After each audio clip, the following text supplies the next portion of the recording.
Hello, I'm Andy Agafangelo, the founder of the Transparency Task Force. We are an international organisation that is campaigning for reform of the financial services sector. We are doing this on a voluntary basis because we believe that the finance industry is profoundly important to society, but we also think that it has some issues. It has issues around conflicts of interest, short-termism. Perhaps there are things not quite right with the culture. In fact, there's a long list of things that we think need to be sorted out.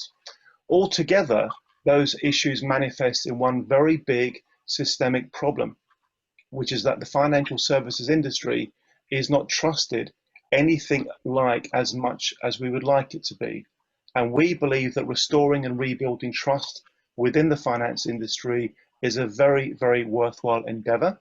So we are trying to do our little bit to make a positive difference. We've created a framework for finance reform, which is built around 12 particularly important topics. We call these topics the Finance Development Goals, which are a similar concept to the United Nations Sustainable Development Goals.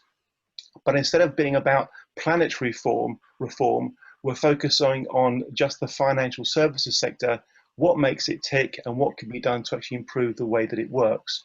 Now, without any doubt whatsoever, one of the most important finance development goals is leadership. Leadership, we believe, has tremendous potential to be a significant driver for change within the financial services sector.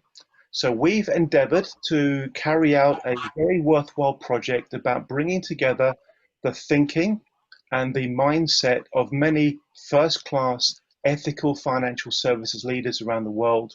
And what we're doing is using informal video interviews as a way to capture our understanding of the way that these particular individuals work, and to be quite precise, how they go about their commercial life in a manner that's in keeping with the principles and their values.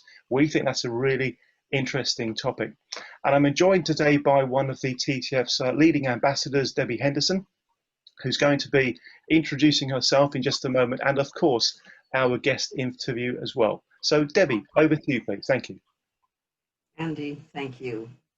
And may I just do at the outset a shout out for you, for everybody watching, for all of the extraordinary vision and effort you have put into founding TTF. What is it now? 5 years ago, we're 2020 and 2015. And your complete dedication and commitment to the cause, because it's admirable. You're a role model for all of us, and where and how you find the energy for all you do in all of the different areas globally that you're undertaking this, and from the UK is extraordinary. Just our hats off to you on behalf of everybody within the TTF. It is my pleasure to be able to interview Andrew Wallas today, and I've had a chance actually to get to know Andrew a little bit personally outside the TTF as well, as I was exploring some of the books that he was writing at the outset, and I thought I need to meet this author. But let me just, as you've suggested, Andy, introduce myself first, and then I'll give a proper introduction to Andrew. And welcome, Andrew. Thank you for taking the time. Thank you. This is a Canadian accent. I am based in London. I have been an investment banker, mainly with Morgan Stanley, for some 16 years, when I had a bit of an epiphany experience, which had me really reflect on whether that was actually going to be the area of focus for the rest of my life. And something had me feel that while finance might be fairly easy to come across, and technology, the one area that potentially in business would be challenging in the future, was leadership. And I developed a real fascination around culture. And so for the last 24 years or so, I have focused on being a coach for leaders to help them create healthy cultures. And the last 12 years of that has been only with leaders in financial services, to match my two careers, if you like.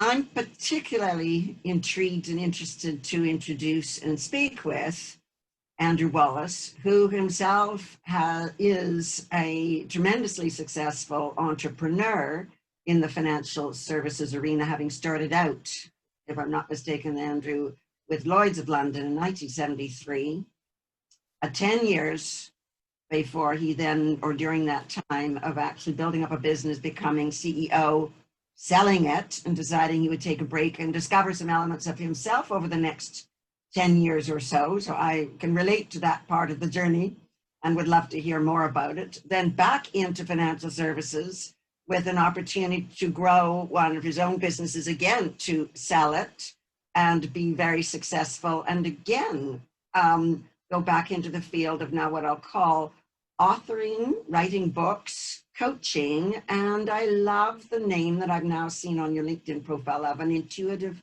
corporate shaman, which is going to hopefully intrigue to listen a little bit more.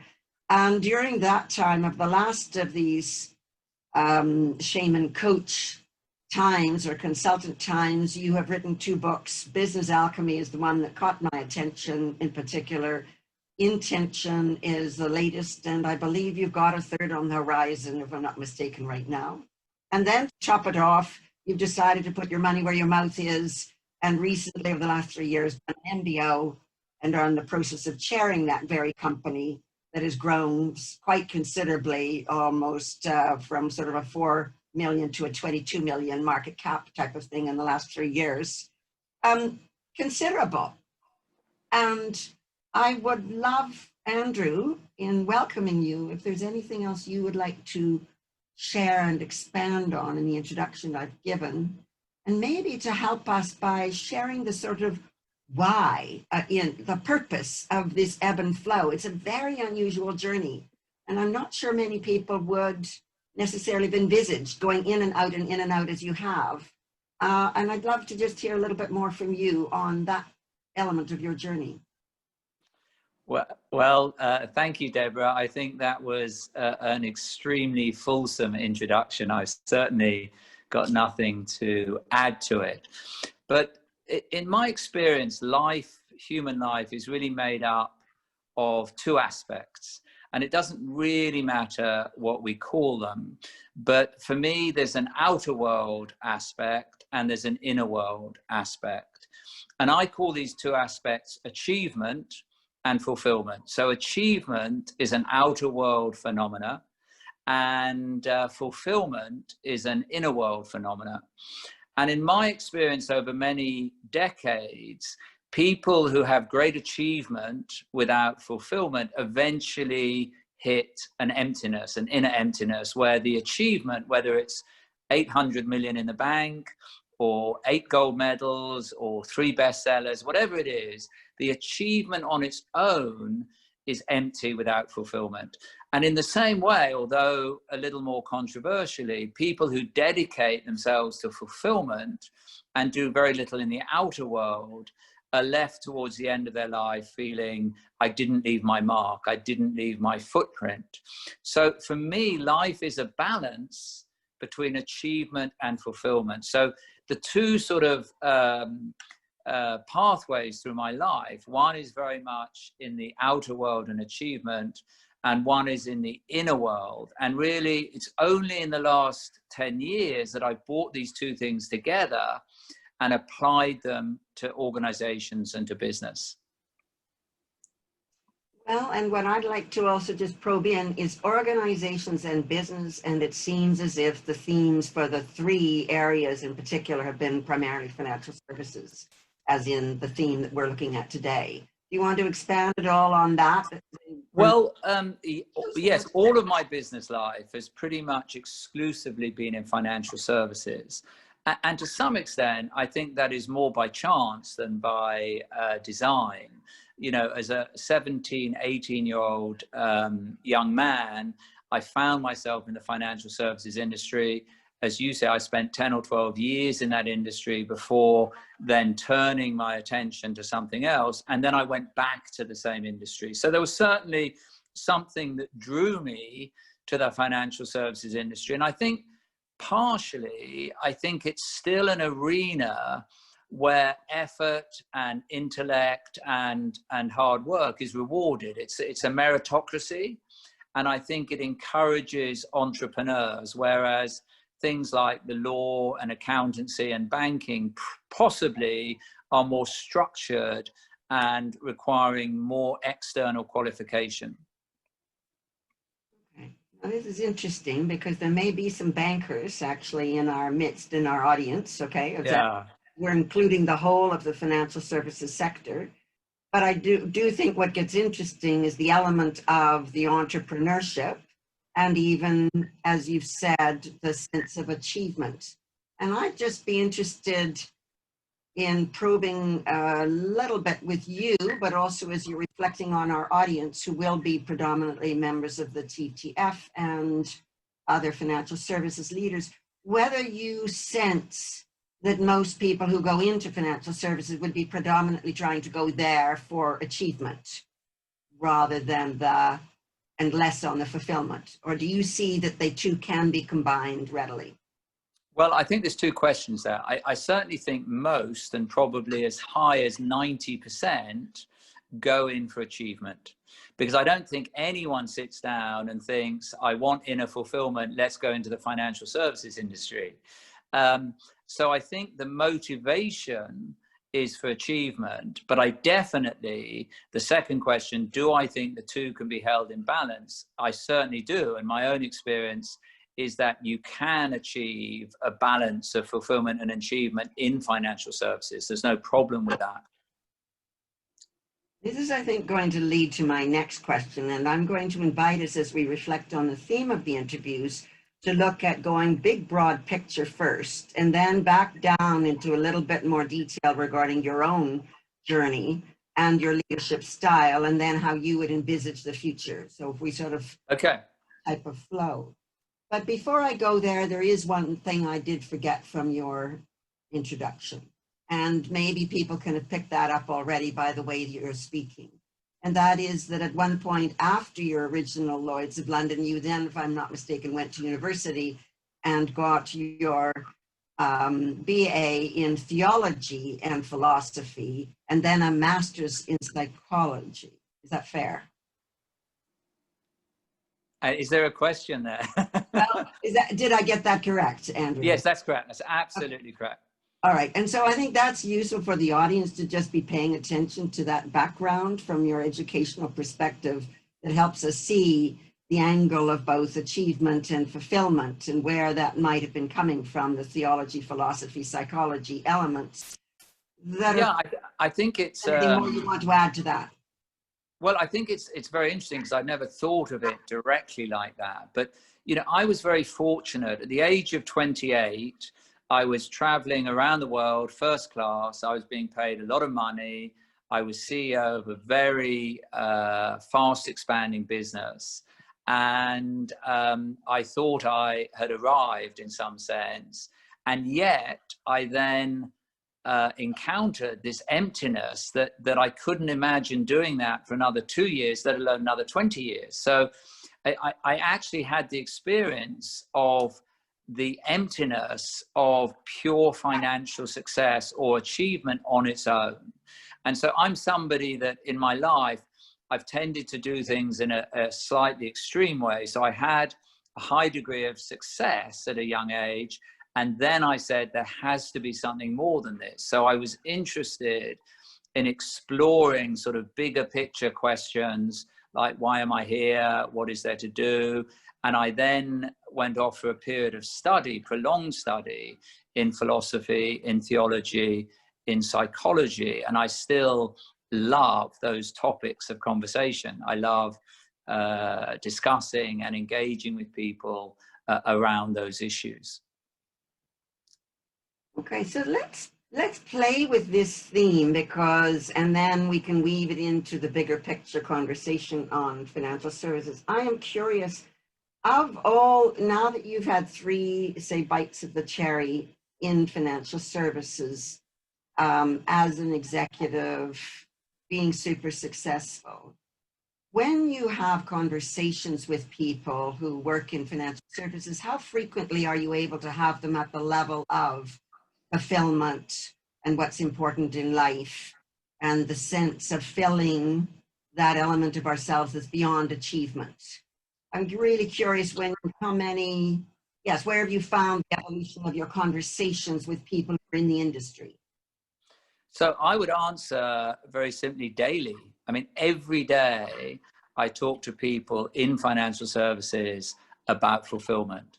And the reason is that I'm passionate about the subject, that I think the majority of people, and I think this is wider than financial services, but in financial services, I think there's a misunderstanding, and I think the cart is before the horse, because there's a focus on financial statistics. There's a focus on increased revenue, increased profit, success in the bigger companies, quarterly reporting to public shareholders. But even in private company, there's a great focus on financial KPIs. And I always say that money and finance, it's a little bit like happiness. I've encountered hundreds of people in my life that are in pursuit of happiness. And it struck me one day that what they all had in common was they were all utterly miserable. And I think that the pursuit of happiness is a sort of a mistaken road. And I think happiness is a byproduct of a number of other things.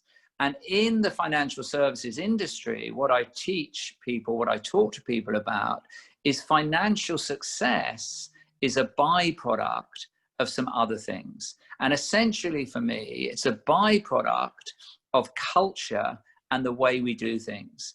And even those people who might intuitively resonate with that or believe that, they find it hard to really take the step and empirically test it.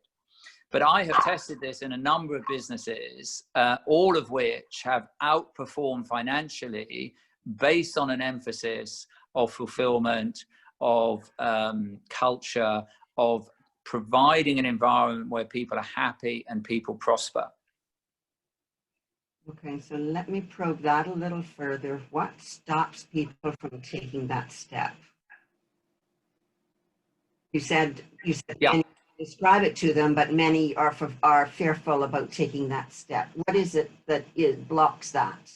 Well, I think, all of us can understand in our own lives that we are all a product of our own education, our own conditioning, in families, in communities, in religions, in workplaces. And I think a lot of the obstacle allowing people to take that leap is actually, it's habitual, that people are habitually conditioned to focus on making money. And I would say that the capitalist system within which financial services operate, the main measurement is financial performance. So it's not a mirage, it's an actual fact of how these people are judged. We wait every quarter to see their financial results. We're not measuring the fulfillment, the happiness, the creativity, the innovation, the well-being of people. Okay, so let's draw this, because you've indicated fulfillment equals performance and results in your estimation, which would suggest that if we're just focusing on achievement without fulfillment, we're not reaching the same level of performance or results. And our focus through these interviews is also on the area that Andy was speaking to, of where financial services as a whole lies when it comes to trust. Yeah. Society's trust of financial services. Can you draw any link between your achievement, fulfillment, and trust? Yeah, most certainly. So I think one of the essential conflicts or perceived conflicts within financial services companies, whether you're a public company or a private company, there is this great emphasis on financial performance and financial growth.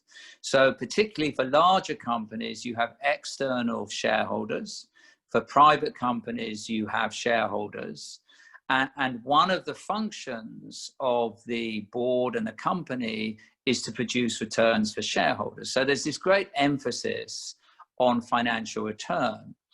Alongside that, most companies, in my experience, in the financial services, create marketing material or mantra in their report and account saying we're a client service company. And this great hullabaloo is made of we're client service, where clients come first. And in my experience, that's actually rarely the case, because when the client's interests or the client's needs clash with financial performance, there's too much emphasis on the financial performance. So the trust breaks down because you have organizations and individuals constantly saying, we're a client service company, we put clients first, and then they act or behave in a different way. Do you feel that financial services has a greater challenge in this area than maybe other industries because money is the product and money is the service? I think possibly it does, but I would have to say that I think well, first of all, financial services is a huge sector. Of course. And it generates a huge amount of investment, a huge amount of income for countries, and particularly in the UK, which is where we're talking about at the moment, it's a massive area. London is a huge financial centre. So I think there possibly is more emphasis, but I think that conflict or perceived conflict does exist in virtually all industries. Let us focus on financial services and the topic of today, meaning leadership in financial services. And you are taking the premise that, if I'm summarizing what I believe you're saying, is that if you as leader, and seemingly you've proven this 3 times, I think, can lead with a sense of both fulfillment and achievement for yourself and make that part of the culture, that will not only deliver results, but is it fair to say, in your opinion, that this is also delivering trust? You felt that the organizations that you created delivered the trust with both clients and society? I mean, can you play on that just a little bit? Sure. I think there's 2 or maybe even 3 issues that pop into my head. The first issue is around leadership. And one of the things that I've always been amazed by, and I still am, is the effect that one individual can have on a company that employs 30, 40, 50,000 people in a very short period of time. And I remember as a young man, one of the great companies was General Electric. Maybe it still is a great company. And I remember when Jack Welch was at the helm, it had this amazing culture, amazing energy. But 6 months after he left, the company was a very different company. So this culture change can happen in either direction. And I've seen individuals come and go and have this massive impact. And for me, it's no different to a sports team. You often read about sports teams that are underperforming. They lose 10 games on the trot. They fire the manager. They bring in a new manager.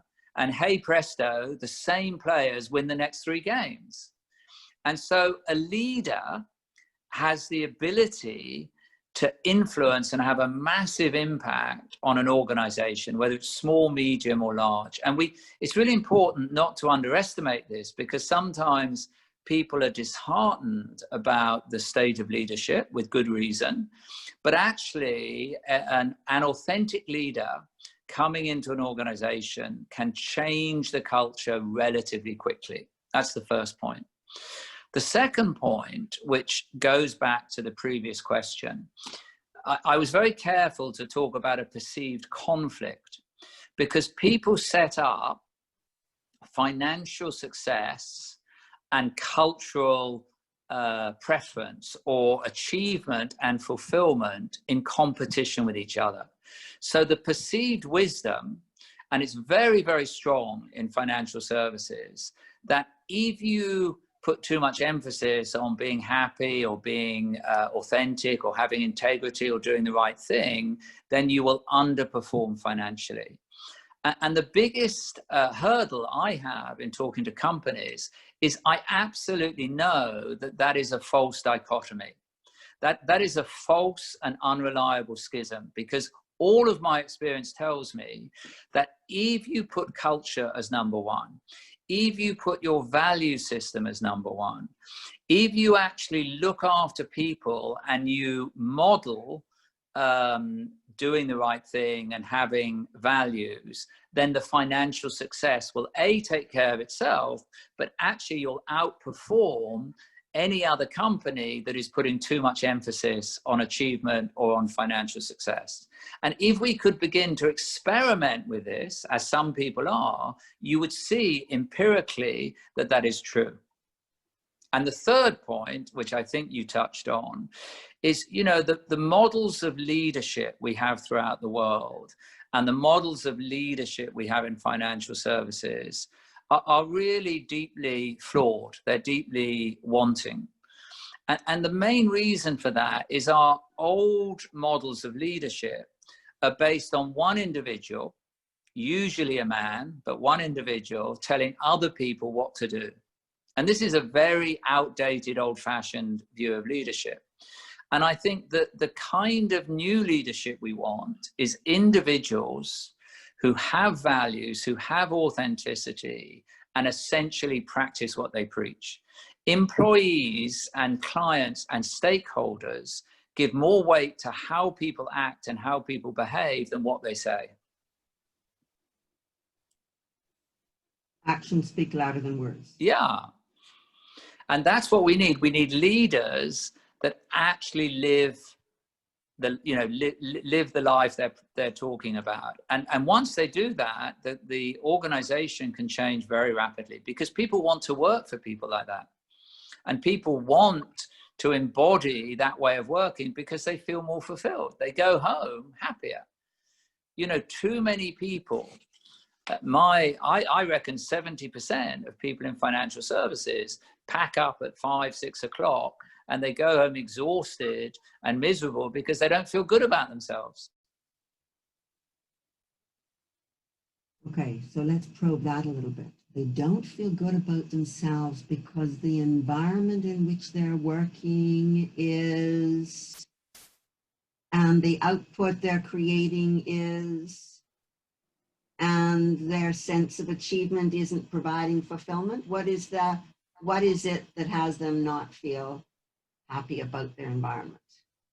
So I think there's at least 2 or 3 levels to that. It's like any family system. A company is a family system.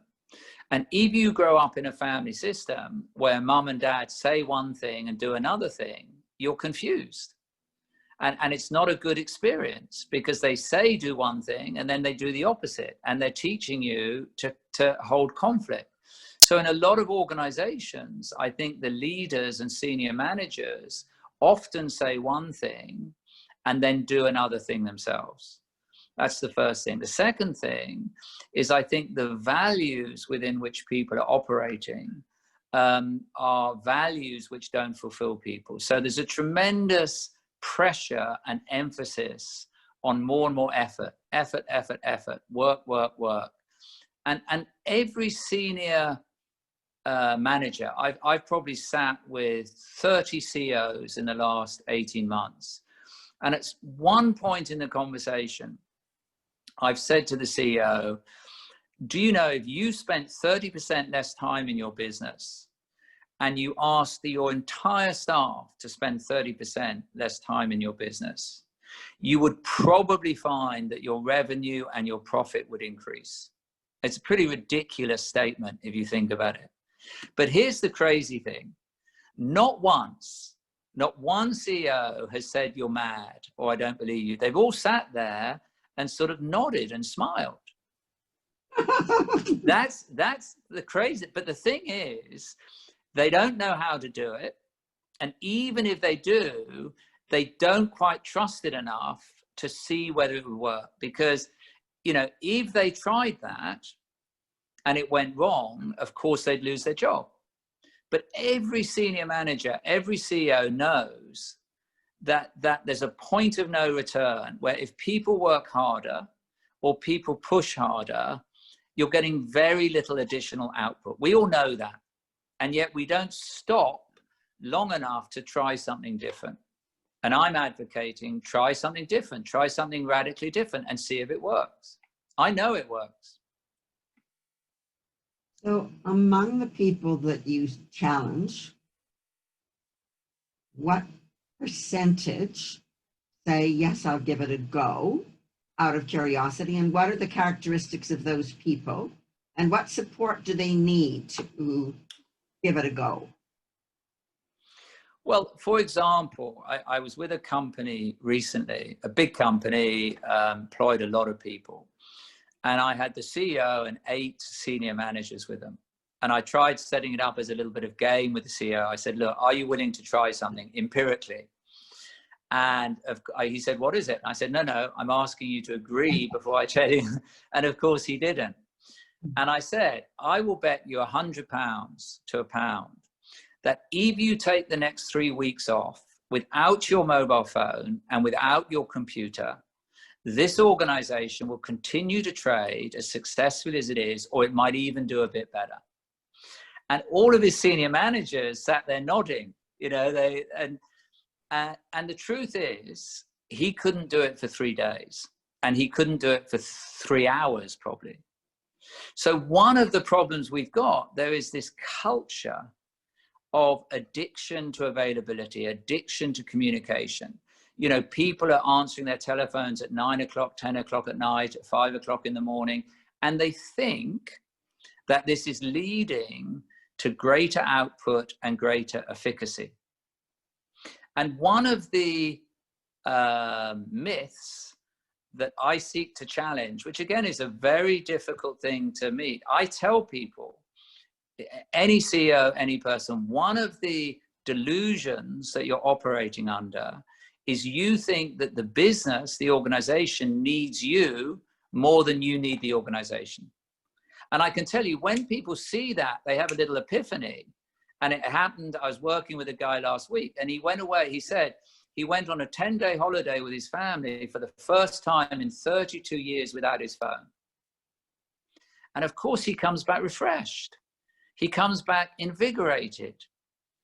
He comes back more supported by his wife and his children. So this is empirical. But if you try to get people to do that, it's incredibly difficult. Because as individuals, we have a need for the business. We want to feel wanted. We need to feel needed. And we've got to break that. It is like an addiction. And then if you take that one step forward, the reason individuals are pressurized to perform financially is because they don't want to lose that connection. It's a little bit like an alcoholic losing his drink. So they start to bend corners to make the numbers add up. Which then comes to our trust issue. Yeah.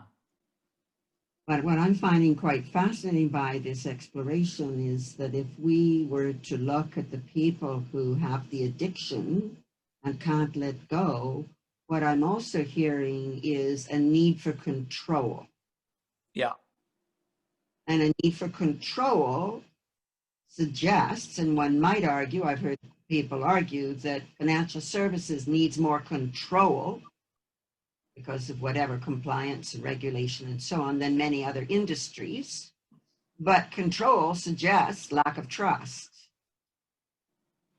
Then it comes full circle. So can you play on that? And do you see a link between the need for control, which almost takes the stuffing out of people's sense of fulfillment, and trust internally and therefore trust externally? Yeah. So control, in the sense that you're using it, is really external control. So it's an energy or force coming from the outside to impose conditions in such a way that people will behave in a certain way. And you could say regulators are in the business of imposing external control. But this again is to misunderstand the problem, because you might have some short-term effect through that, but it's never going to be as effective as creating an internal shift where people want to do the right thing. And if you can create an internal shift where people are aligned with a set of values, they're aligned with a culture where they want to genuinely do what is best for their clients, then you'll find more and more clients will come to you. You'll get more and more satisfaction, more self-esteem, and you'll begin to create a bigger, better business. So external control, I can see that to some extent it's necessary, but actually it has limited power. And you see this in worldwide phenomena like countries who have zero tolerance to drugs, or they appoint a czar in charge of drugs, and the problem always gets bigger, it never gets smaller. This is interesting too, because Andy has shown us this violation tracker, which shows that financial services actually has the largest penalties out of any sector, quite considerably. But I'm looking at the control from the outside, but I was also looking at the question of the leader who couldn't let go. Yeah. In terms of his own internal psychological need for control, and needing to both feel he's important, but also feel that he's in charge or in control of what's going on. And maybe those two are linked, but it really removes the essence of being able to live values and me having the sense that I could grow in the organization or have some sense of empowerment. Is that a fair element as well that links to this question overall of trust in society? Yeah, well, I think it comes back to the issue of modeling. You know, human beings, like a lot of other species, we learn through modeling, we learn through observing. So if we have a CEO or if we have a senior management team that are driven themselves, that never go on holiday, you know, without a proper break, that come back from holiday because there's a drama, you know, get in earlier and earlier, leave later and later, that's what they're modeling for others. And there's a very implicit message to people, you know, get on the program, work harder, or you're going to be passed by. And this happens in a lot of organizations. In many big investment banks, I remember, as I'm sure you do, that I won't mention the names to cause you, save you any embarrassment, but I remember when they started installing Starbucks coffee things on every floor, and they said they started creating gyms on every floor, and they said to their workforce, you know, we love you so much, we care about you, we're creating coffee and this. What they were really saying is they worked out, if you go into the lift and you go down 16 floors and you walk out and you have a coffee, you're going to take three or four times longer than if you have one in here and you get back to your desk. So there's a sort of duplicity here which people pick up on. And I think if you have a CEO or leadership team that said, I'm not around this afternoon, I'm going to my child's sports day, or I'm not around this afternoon, I'm taking my spouse out to lunch or something. This is modeling something different. And it's a bit alien to a lot of financial services companies, but I definitely encourage people to take time off and to give priority to the things that are important to them. So let us just probe your own journey as a leader. I'm curious what was some elements of the wake-up call that you might have had, or that had you recognized the importance of these values that might be useful for anybody in the audience to listen to understand or say, oh, I can relate to that, that might again help them be able to follow the logic that you've been able to follow through experimentation as to what actually delivers results, which to some degree can feel antithetical to the way many organizations in financial services are run today. Yeah. Because through any element of your own leadership story where you felt there was a wake-up call that had you go, this isn't about achievement anymore. I am feeling empty, if there was something there. Yeah.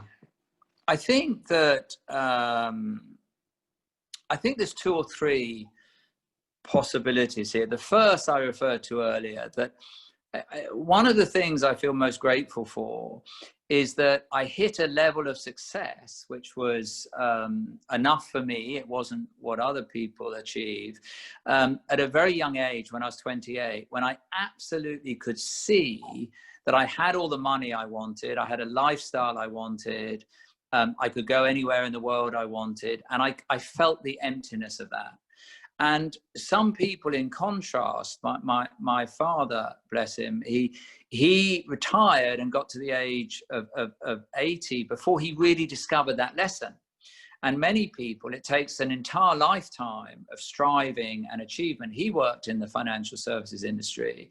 And then you suddenly get to this point where you think, actually, you know, nobody's really going to remember that, or nobody's really going to you know, follow up on that. And there's this inner emptiness that I've neglected something else in my life. So I was lucky at 28, I had that moment and I knew there was something else to life. And so I then sort of flipped it and did all this study and everything. I think the second moment was when I absolutely saw that what I call the old way, or you could even say the existing way, was broken. I looked at it, and it's a little bit like people sometimes use the analogy of the hamster on the wheel, or the individual on the treadmill. I could just see it from the outside, and I thought, this is broken, this is not working. And if you look at the financial services industry, if you look at many areas of business, there's an increasing number of people, even the CEO of the biggest bank in the world publicly said recently that capitalism is broken.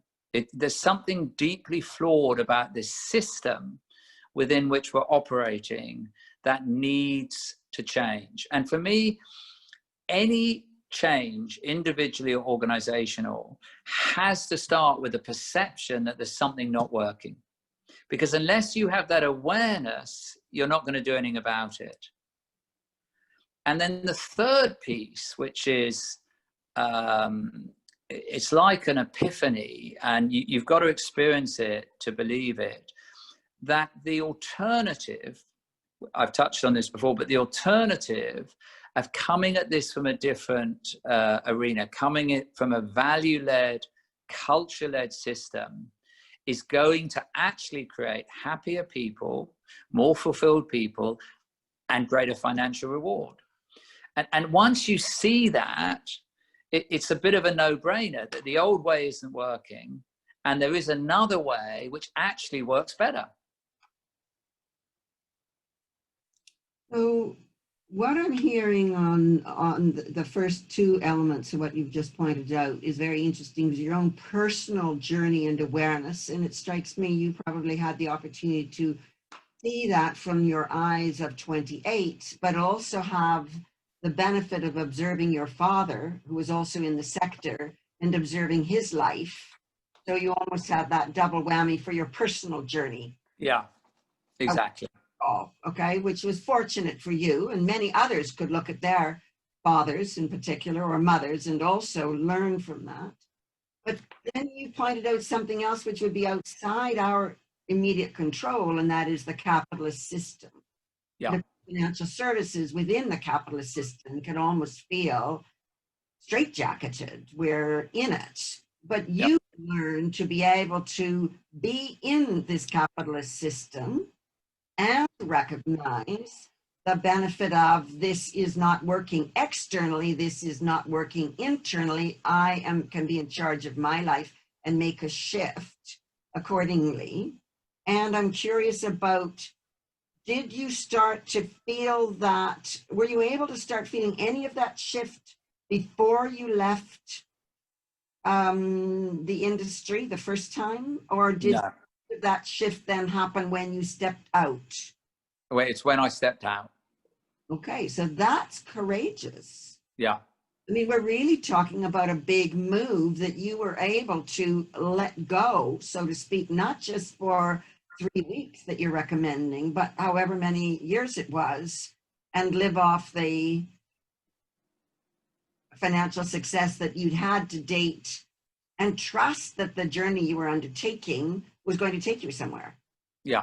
I mean, if I don't know, these surveys may exist, and I'd be really interested in reading them if they do, but intuitively, if we took 100 people or 100,000 people who worked in financial services, and we sat them down and said, on a scale of 0 to 100, how fulfilled are you in your life? How meaningful is your life?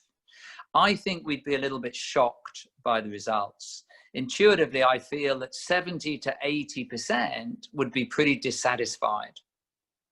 So what happened for me was I was fortunate enough to realize that this was unsatisfying. You know, it was some people take a lot longer to get there. And I knew that the way the system was running was broken in some way. I could see that. And so I left, I stepped out. It's a little bit like, it's a very common pathway at the moment. People leave the corporate world and they go off and they become yoga instructors or meditation, or they, you know, create a community of goats or whatever. I'm being a little bit exaggerating for emphasis, but this is, a lot of people I know are doing that. What I did, I stepped out, but then I went back in, not once, but twice, saying, I want to discover a different way of doing this. This is the part that then makes it super valuable, because you stepped off, you're putting your money where your mouth is. Yeah. So tell us about that stepping back in. When you went to go back in, and you've now done it twice, what were the key elements that you learned in your leadership style? You wanted to be a role model, you've indicated that. Mm. Could you say more on your sense of communication around purpose, values, just to be able to counter the influence of the whole capitalist regulatory system that would, in principle, drive people in a certain direction? Yeah. So I think first time around, I think leadership for me was about self-importance. It was about grandiosity. It was about being top of the pile. It was about having a big income. And it was about being seen to be successful. And I think most people can relate to that. If we're honest, you know, that was an important part. And then second time around, I think there was a sense that we need to move away from the cult of the individual to a sense of the community, a sense of the whole. So for me, a very big part of this is that the whole is greater than the sum of the parts. That any organization, if they employ 10 people or 60,000 people, we want people, we want a family that are in service to the whole.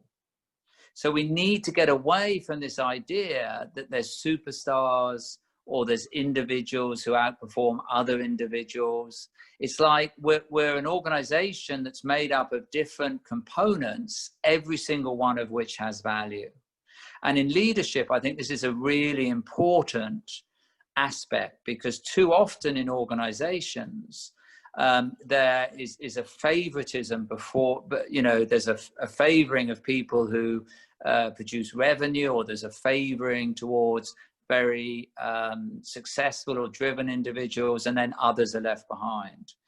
And then perhaps the final element is really that deep realization that leadership is about embodying a set of values yourself and inviting other people, not coercing, inviting other people to align with you. You've spoken a lot about the role modeling coming from you. Yeah. Perception of the importance of the whole and living the values accordingly. And yet And so when you went back in the second time, after getting over yourself and the grandiosity and deciding you would stay in and different, do I understand you were able to start from scratch almost and build it up from scratch? Yes, yeah. I did actually. I started a company with 2 people, and I built that up to 260 people. And obviously, the larger we got, the more difficult it was, in the sense that we needed a little bit more structure, a little bit more regulation. But on the whole, the principles stayed the same, the values stayed the same. And people, we attracted people to the organization that were interested in things other than money. They were interested in their own personal development. I always ask people who join an organization I'm involved with, are you interested in growing?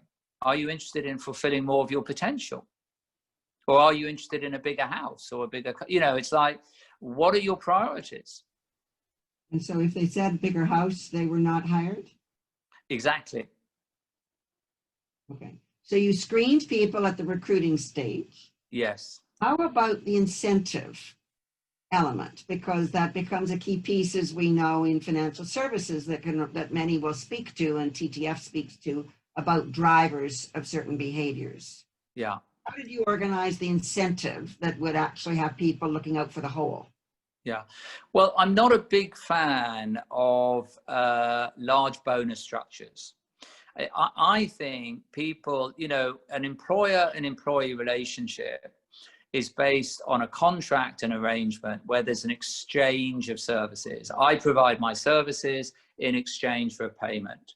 And I think that people should be paid in a salary. This is the deal. This is what you're going to do. And you're going to be paid £150,000 a year, whatever it is. And I think a lot of financial services, particularly investment banking, as we know, and trading and other industries, they have this norm now where people, 50% of what they own is paid on bonuses based on performance. And that introduces this huge pressure to outperform. And I don't think that's reasonable. I think people should earn a salary, a package based on what they can deliver, and there'll be good years and bad years for the organization. But that does also increase your overheads if it's predominantly salary and less bonus. Well, of course, but that's why organizations like the bonus system. But in my experience, except in very big or publicly quoted companies, people get used to having a bonus. And I was in a company once where a senior executive heard that bonuses weren't going to be paid. And he sat me down and he was very concerned. And he told me that he'd already ordered the new tennis court. And I said, why is that my problem? You know, it's like, but people get very used to getting those bonuses and they come to expect it. Expected, and it also becomes much more self-focused. Yeah, exactly. It moves away from we're all in this together and the focus of the whole. Yeah. Which does that also mean in your mind that it all potentially moves us away from the client-centric or society considerations if we're looking at bonuses? I mean, is there a link there that's also linked with the trust? Yeah, I think so. And the thing that fascinates me, I'm not right up to date with this, but my understanding is in every major survey on what employees want from their contract of employment, what they're looking for from their working life, that in every major survey, money or finance is never in the top 2. It's normally in the top 3, but it's not the top 2. The top 2 is the first, and they often change. The first one is normally security. They want a sense that I can be here for the next 10 years, or I can be here while I bring up my children. I can be here. I want the security of knowing that this organization is not going to throw me out. And the second is they want fulfillment. They want to enjoy coming to work. And actually, this has been around for quite a long time. And yet, when we're hiring and when we're dealing with people, we assume that money is the biggest motivator. And we almost convince our people that money should be the most important thing. It becomes this insidious circle. Yeah, it's an insidious, you know, I mean, money is important if you haven't got enough to feed your children. And if you can't put a roof over their head, but most people know there's a point at which actually you've got enough, and yet we keep feeding the monster. And you know, it's about priority. It's not really. I like luxurious things, as you know. I like staying in nice hotels. I like having a nice car. I like having money. But those things are the byproduct of something else. They really are. And in a way, we've grown up in a culture where there's this schism between materiality and spirituality. There's this schism between achievement and fulfillment. There's this schism between money and happiness. And this is just an illusion. It's not true. And if we could get back to putting an emphasis on a balance, or we could put an emphasis on supporting one another, on collaboration. You see, one of the things that fascinates me is that we essentially live in a world where the dominant economic system is capitalism. The financial services industry operates exclusively within the culture of capitalism, and capitalism is rooted in competition. And if you go into any business, anywhere in the world, any financial services business, most days of the week, they'll have a conversation about their competitors. And competition is rooted in the idea of lack. It's rooted in the idea that there's not enough for everybody. And some people would rationally and genuinely argue that there is a lack of certain things. I'm not sure that's true. But if you create a business based on collaboration, if you base a business on what if we have no competitors? What if we're all here to provide financial security for the masses of people that are going to reach old age, that have got children, that have got grandchildren they want to educate? What if we're here collectively to say we want to create structures and policies and mechanisms to support people in their working life and their retirement, and we're all in this together? You wouldn't have any problem whatsoever with a lack of trust or with penalties. You just wouldn't. And that might, to some people, that will sound a little bit fanciful or a little bit idealistic or a little bit far-fetched. But for me, it's not. It's a very, very practical. The way I live my life personally, and as many people do, is on that base. I'm not in competition with you. I'm not in competition with Andy. I'm not in competition with my friends. We're there to support each other. And if one of us is down on our luck, we step in and support them. And if we introduce that business culture to financial services, we'd end up with a very, very different business. And imagine how happy clients would be. What I'm hearing is a big piece around the whole how I would feel if I were making a difference. If I were making a difference for clients outside, if we were making a difference internally in the feel-good factor, not softly, but if I were making a difference in my own life, for my personal growth, in my life with my collaboration and support team members, and in my sense of the do good, make a difference outside in the community. Those three elements of that fulfillment. Would you put fulfillment into all of those? Well, no, I think you're right about purpose, fulfillment, all of those things. But there's something even more basic, which I would say is hugely important to me. And you asked earlier about drivers. So to use an opportunistic moment, right now, as we're talking, that there is an epidemic around us called COVID-19. And there's all sorts of different reactions to that. I've been saying for at least 10 years that there is a far greater problem on the planet. There is a pandemic which is growing and growing and infecting people more and more. And that is the pandemic of disconnection. People are becoming more and more disconnected from themselves and from each other.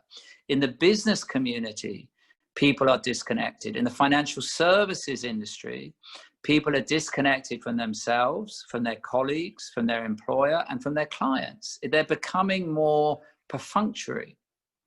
And the thing is, you cannot be dishonest to someone else. You cannot rip someone else off. You cannot, if you're connected. So the only way to behave like that is to create disconnection. And so an awful lot of what I'm talking about in terms of culture, values, organizations is to help people to be more connected with each other. Why do I do that? Because I want more connection in my life. I want to be more connected to my family, my friends, my colleagues. And it's through that sense of connection that we actually learn collaboration. We learn to treat our clients in a different way, to treat our colleagues in a different way. So can we make the link of the pandemic of disconnection with capitalism and competition and lack? Absolutely. So if you and I and 5 other people believe there's not enough for everybody, okay, I'm going to get the biggest slice first. And you know, there's a part of our instincts, our reptilian brain is 4 million years old. There's a part of us that if there's not enough, I will fight you. And particularly if my children are hungry, I will fight you to the death to feed my children. And believe you me, in financial services, particularly when there's takeover bids and hostility, people are in that energy of fighting to the death. They want to win. And so it comes from this sense of there's not enough for everyone. And yet the way I try to live my life and my sense is that whatever I pass out to you will come back to me another way. You know, we have these expressions, what you sow is what you reap. And we sow a lot of competition. We sow a lot of lack. And so we create more and more of that. And I think that if we really understood that through collaboration, through cooperation, through joining with others, we can actually be more powerful. We can actually create more good for the whole. Then I think we'd understand that it's an obvious choice. I'm also sensing in there, because you started out one of your comments when you're hiring people, are you interested in personal growth? Yeah. That when we're able to be more connected with ourselves and what's really important between achievement and fulfillment in ourselves, then we can be more connected with others and then begin this element of cooperation, collaboration that you're speaking to. Absolutely right. And you know, many people, I was talking to someone a few weeks ago, in organizations, particularly financial services organizations, people operate as silos. And I was talking to someone recently, he's in his 50s, he's been in financial services a long time. And in all previous companies he worked in, if he tried to be open and collaborative with others, they took advantage of him. That, you know, he was gullible and they got one over on him. And we've all had that experience. And so what he's learned is to put the shield up, not be collaborative, be a silo and do it on his own. And what we've got to do is to create experiences, create empirical experience for people where if we come together and we work as a team, then 1 + 1 is 6. I constantly talk about creating a new mathematics. You know, 1 + 1 + 1 is 11. And I've experienced this all the time. And that's, again, if you look at the analogy of a sports team, you know, the best managers have created a team where there are no superstars. If you've got a team of 11 or 15 players, if you have 11 or 15 individuals that know the team is more important than they are, that constantly play for the team, they will outperform any other team where 2 or 3 individuals are the heroes. And it's the same in business. You know, in business, we want an organization where we all come together to create something better, something bigger. This is going to lead into our final section, but I just want to probe one other area, though, and that is that, Andrew, when you took on your 3rd bite of the cherry, if I'm not mistaken, you inherited a business that existed, and you did an MBO, so you would have not had the privilege of being able to start from scratch to build the culture that you wanted. You inherited something that needed, potentially, even if they were feeling scared about where the situation was, it needed healing and it needed a relook. How do you then take the people who are in that organization, who've got all the armor built up around them of looking and doing it themselves, because that's what they've habitually experienced, Yeah, and have that and break that down, but little by little? I'm just curious, and you managed to do it, seems, in less than 3 years. But it's a really good question. how else you would envisage it? Yeah, for others. Yeah, so this was a financial services company that we did a management buyout in 2017, so it's quite recent. And I think they employed 44 people when we bought the company. And one of the things I always say to people, we started off talking to people about culture, values, what we want to do. And out of the 44 people, there's probably 10 people that are absolutely, hallelujah, we've been waiting for this. So there's 10 people who are evangelical and they want it and they're up for it. And there's probably then 10 people at the other end of the scale who are cynical and skeptical and old hacks, as we call them. And then there's a lot in the middle. And what we do is we work with everybody, and we set out the values and the culture as being bigger than any individual, and then we align to that. And we very much work in bringing people on board. But at different moments in time, there are individuals who, for whatever reason, they don't want to align to the new values and the new culture. And what we say to them is, look, we either want you to stay well or leave well.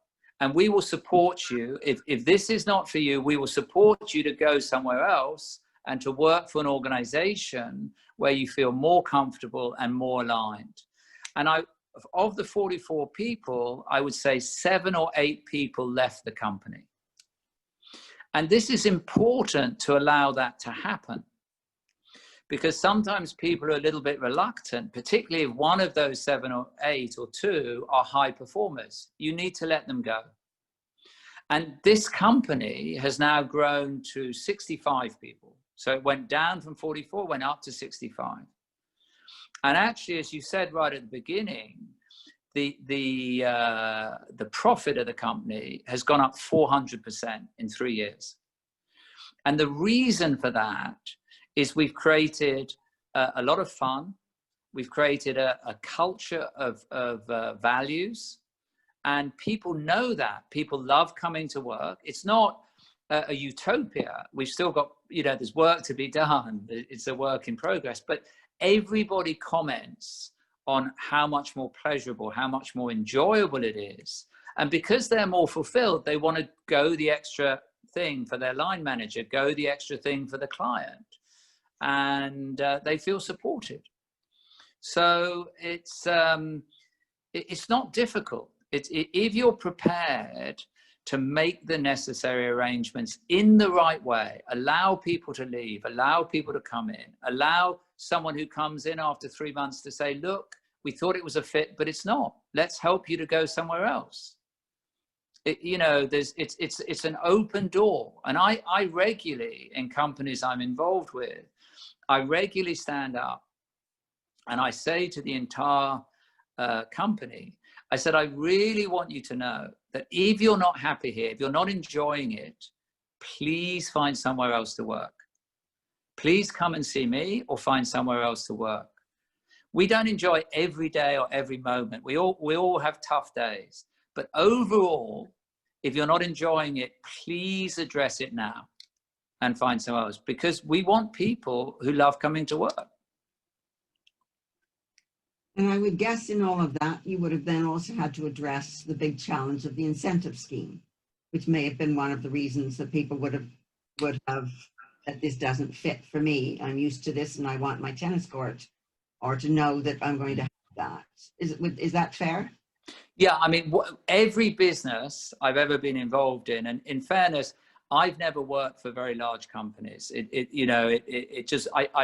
I've had large companies as clients where I've been a consultant, but every company I've ever worked for, I've made every employee a shareholder very quickly, very early on. And this again is a very important part of creating a culture where we all share in the downturn and the upturn of the business. Big. Andrew, I'd like to now take us back to one of the statements that you made just before we probed this MBO culture shift that I thought was so beautiful in your statement of the importance of connection, cooperation, collaboration, and how much we would all feel more fulfilled if we could sense that's the direction we were headed. We've talked about internally within financial services sector, it's often silo mentality. I'm curious about your observations of company to company within different subsectors, and what might be needed in order to be able to fulfill this dream you have, that we could even have connection, cooperation, collaboration amongst financial services companies in their subsectors to address this big issue of trust and contribution to society, to give an uplift to the perception that the sector has in society right now. Have you got reflections on that element of it as a big vision?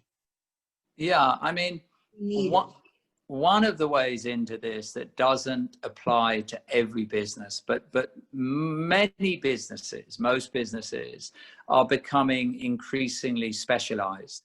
So businesses tend to have areas of specialization where they excel. And when people come to you and ask for help or ask for you to act for them outside of one of your specializations, if you're honest enough to say, look, we can do that, but actually there's some people over there that are much better at that. And you know, to a lot of people that have been involved in the industry for many years, this would be sacrilege, this would be unthought of, but I've done it many, many times. If we have the courage to say, actually, those people over there are much better than us, and in truth, we know that, then what would happen is next time somebody goes to them and we're actually better at something than they are, they'll return the compliment. And this is just an absolute reflection of how life works in lots of different communities, in ecosystems, and we need to try it and see if it works. It happens. Have you experienced? Yeah, I have. No, I've experienced it many, many times. In financial services, to give business away to somebody else and suggest it. And often people are so surprised and so shocked, they look around for something they can send you back. You know, it's like like the law of give and take, or it's one of the ways in which we can collaborate. Interesting. Do you have a sense of other ways? I mean, I'm curious whether you have felt that impact that your leadership on this particular small specialist insurance company might have had on even other stakeholders within the sector, suppliers, etc., and whether you're feeling that in of itself has a bit of a ripple effect, or how else might we be able to start seeing ripple effects within subsectors? Well, the most obvious way and the simplest way is for leaders of these different businesses to get together. So I know pretty much all of the leaders in that sector where I've been involved in most, and I regularly sit with them. I make it my business to have a cup of tea with them, to have an occasional lunch with them, and we talk about these things. And actually, as we know, you know, misery is infectious and enthusiasm is infectious, and having certain sets of values is infectious. And it's back to this thing that if we're courageous enough just to speak our truth and be honest about how we want to do things, it's actually very infectious. And so, you know, the best way of all is for people to get together and talk about these things, because again, most individuals, most human beings, they want to feel better about how they are conducting their working life. They don't want an environment where they're stabbing each other in the back. They really don't. They know that that's not, you know, every spouse knows that when their spouse is lying in bed awake at 3 a.m, tossing and turning, they know that they're not happy with what they're doing at work. We've got impact in lots of different areas. We could take this all the way back to the home sense of fulfillment. Yeah. When you started out in some of your explorations of different people in your industry or the subsector, were there times when you found that exploration, and so the enthusiasm you would stand for would be contagious, but that actually you needed to take a stand in the industry itself that stood out for you as something that needed to be declared in one form or another? And I'm just curious if there's any element there that you could share with us before I soon. Yeah, there's not really a major industry issue where I took a stand. But what comes to mind around that there are many occasions where I've been negotiating a particular transaction with a client or a potential collaborator, where somewhere in the discussion, it was clear that they felt they had a stronger hand and they took advantage of that. And there was 2 or 3 situations in particular with a North American company where the culture is slightly different in North America, where they wanted to renegotiate something we'd already agreed. And I said to them, look, I'm sorry, there's not a fit. Let's just shake hands. And they went back to the original deal, but I still said, no, I don't want to do this, even though it would have been very lucrative, because I knew that there wasn't alignment of value. And when I've sensed that, even though there would have been short-term financial gain, I've definitely said, no, I've trusted my instinct. And the reason I've done that, I really want to emphasize this point. It's not altruism. It really isn't altruism. It's enlightened self-interest. I know that if I align to the right values and I stick to my principles, in the medium, longer term, I'll be much better for it.